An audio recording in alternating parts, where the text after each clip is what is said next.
E pensar que existe doenças piores que a própria AIDS. E vamos falar dela mesmo, a que sucumbiu no mínimo 50 milhões de pessoas no mundo inteiro.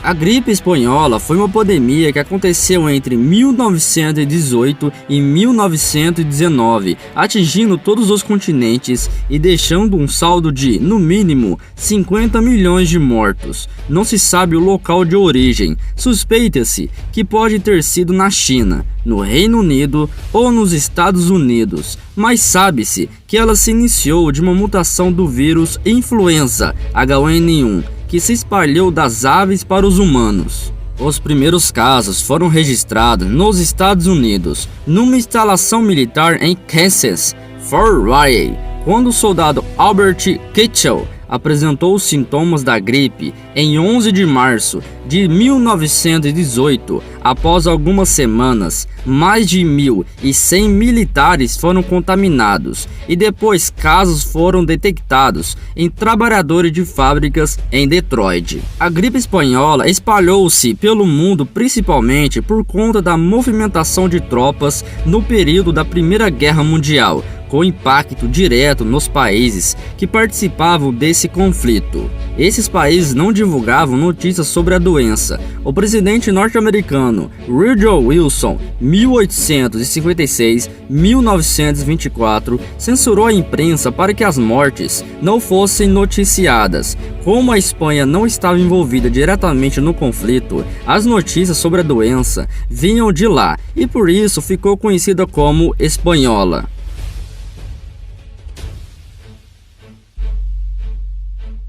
Depois de ter navios cargueiros afundados por torpedos alemães, o presidente do Brasil, Wenceslau Braz, declarou guerra ao reino de Guilherme II. Em meados de 1918, enviou para o Forte Francês 28 jovens oficiais sob o comando de um general e uma missão médica para implantar um hospital brasileiro perto de Paris. A missão era formada por 86 médicos, entre civis e militares, aos quais se juntaram 6 médicos que já atuavam na França. Na sua ida para a Europa, essa frota fundiu em Dakar, Senegal, onde aconteceu uma tragédia. Sua tripulação se expôs ao inimigo desconhecido e invisível. O vírus da influenza dos cerca de 1.200 homens nos 6 navios. 1.000 adoeceram e 156 morreram. Em setembro de 1918, o Correio Britânico Demerara, vindo de Lisboa e com escalas em Dakar, Recife e Salvador, chegou ao Rio de Janeiro. A bordo havia 200 tripulantes em vários estágios da doença. A gripe desceu do navio transportada pelos marinheiros e logo se espalhou pela cidade e pelo país, pois não havia medicamentos que a combatessem. A difusão foi rápida e afetou sobretudo as cidades do Rio de Janeiro e de São Paulo. Apesar de essas terem sido as duas cidades mais afetadas, todo o país foi atingido, inclusive regiões remotas como a Amazônia. Estima-se que 2/3 dos habitantes de São Paulo, 350 mil pessoas, foram contaminadas, contabilizando 5.331 mortos. O Rio de Janeiro teve cerca de 12.700 mortos, 1/3 das mortes no Brasil. Em carta escrita na época da pandemia, 1918 e 1919, mas só publicada quase 60 anos depois, um médico norte-americano descreveu: a doença começa como o tipo comum de gripe, mas os doentes desenvolvem rapidamente o tipo mais viscoso de pneumonia jamais visto. 2 horas após darem entrada no hospital, tem manchas castanho-avermelhadas nas maçãs do rosto, e algumas horas mais tarde, pode-se começar a ver a cianose, estendendo-se por toda a face a partir das orelhas, até que se torna difícil distinguir o homem negro do branco. A morte chega em poucas horas e acontece simplesmente como uma falta de ar, até que morrem sufocados. É horrível. Pode-se ficar olhando 1, 2 ou 20 homens morrerem, mas ver esses pobres diabos sendo abatidos como moscas deixa qualquer um exasperado.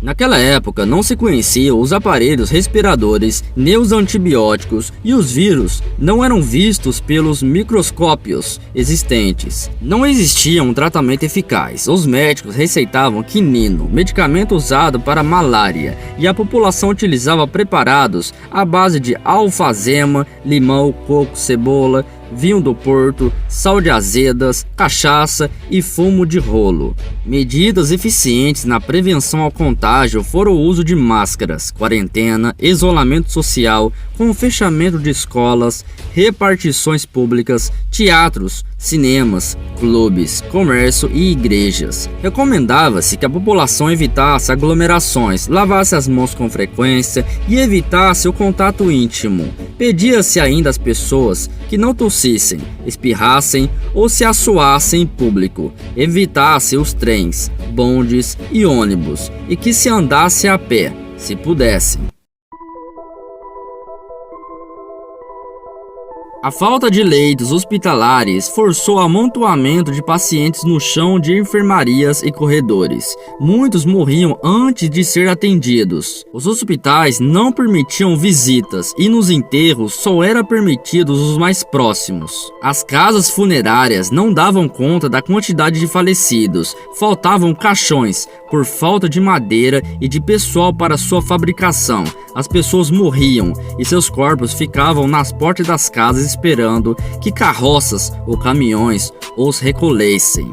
Às vezes descobria que alguém dado como morto ainda respirava e era liquidado a golpes de paz. Nos necrotérios, corpos se amontoavam por dias sobre as mesas de mármore ou no chão. Os recolhidos na rua, sem identificação, eram despejados em vales comuns ou queimados. Os coveiros começaram a morrer e o exército e a Cruz Vermelha os substituíram com voluntários. Os doentes eram tantos que muitas atividades sofreram por não ter quem a desempenhassem. Vender comida, transportar produtos, aplicar injeção, sem telefonistas para lhe dar linhas. Os telefones ficaram mudos e veio a falta de produtos e a inflação. Um ovo passou a custar o preço de uma galinha e um pão ou de uma cesta inteira. Quando a falta de leite, carne e ovos ficou geral, começaram os saques aos açougues e armazéns. A gripe espanhola não distinguia classes sociais, levou gente pobre e também de famílias importantes. Estima-se que a espanhola causou mais de 35 mil mortes no Brasil. De repente, em fins de outubro de 1918, a espanhola começou a amainar no Brasil. Os infectados se recuperavam, os doentes pararam de morrer e aos poucos a vida voltava ao normal. Me diz aí, você sabia sobre tudo isso da gripe espanhola? Mas me responda outra pergunta: qual foi a pior pandemia para você?